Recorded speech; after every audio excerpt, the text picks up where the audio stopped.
Movies to the music to every other thing to fashion, like everything is time. I think it's time for Africa. Welcome to Pan-African Lifestyle, where we rep the motherland. We post content regularly and invite you to subscribe and share, if you're a pal. That's a Pan-African Lifestyler. As a token of our appreciation of your support and to celebrate our recent social media subscriber and follower milestone, we're doing a giveaway. Stay tuned until the end for more details. Everyone's so excited about Africa, so excited. Everyone feels seen, everyone feels represented, everyone's like, it's like when I was growing up, being African was cool. Having an African name was cool. And I think the whole world is looking to Africa as a new creative hub, a new creative route for a lot of ideas and a lot of, it's just everything, creatively. Shifting culture, do you know what I'm saying, and making you proud to be where you come from. And it is that, it always has been that. But now with globalization, the world's getting smaller, with technology, the world's getting smaller. So then people are just going, how do we reach this huge continent? What I got is basically like a passport. I can go and come as I please without having to ask for a travel visa, an exit visa, or entry visa. So now it means the world to me because I can go and see my family. I can rebuild my family home. I'm probably going to open up a resort there, redo the movie theaters there, bringing the economy back up to the level that it should be at. All the music is African. Brazilian music, Dominican music, all the music is African music. So, you know, you getting on the Afro beat now. I've been in Africa. They've been doing that. You know what I'm saying? Like, you know what I mean? It ain't new. All the music is African. You know what I'm saying? Latinos are black. I came from the motherland, Africa.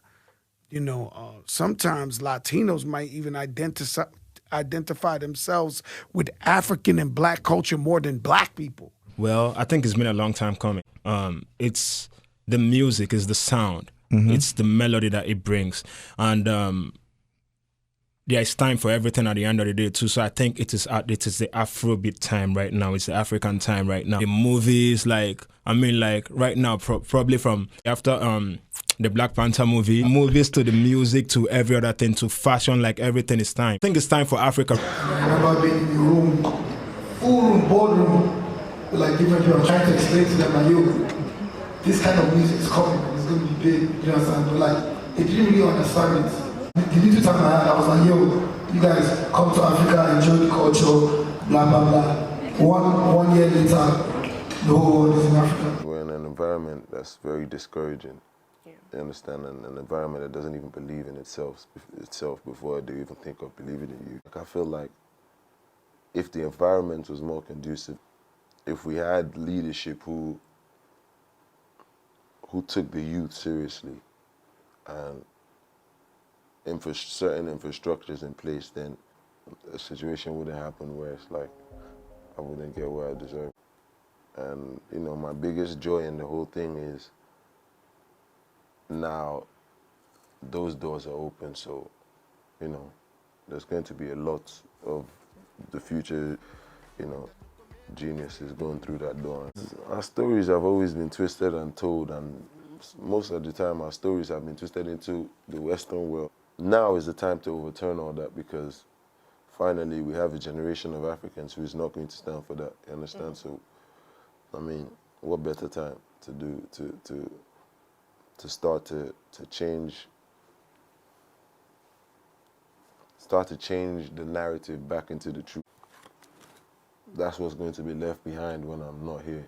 I think there's an awakening to find out where you're from and try and attach to, like, reconnect with your culture.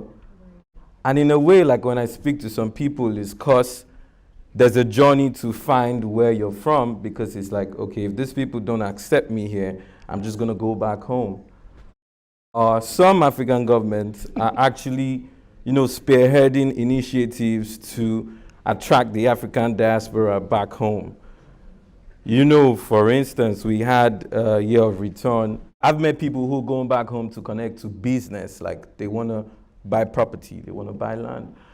Thanks for tuning in to Pan-African Lifestyle. Some lucky pals will be receiving Pan-African Lifestyle merch, Umoja and Pal Trivia card games, and the How to Unite Africa book, signed by the Pan-African Lifestyle founders. To participate, share the name of the African country you'd like to visit in the comments section. Also, subscribe to our YouTube channel and follow us on TikTok and Instagram at Pan African Lifestyle. Don't forget to confirm your mailing address at panafricanlifestyle.com/chat in case you win. Keep repping the motherland.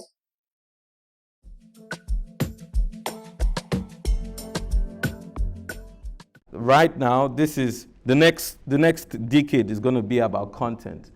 So content, African content especially, is crude, is more than crude. Imagine a startup. How many startups, you know, when we do pitches, we say at the end of year one, we'll do 1 million in revenue, if we could conquer 1% of the market share, blah, blah, blah. If you look at an African artist in that whole startup, the idea of African artists as startups, and the idea of a financier as a VC, and see how that will work. You're going to see it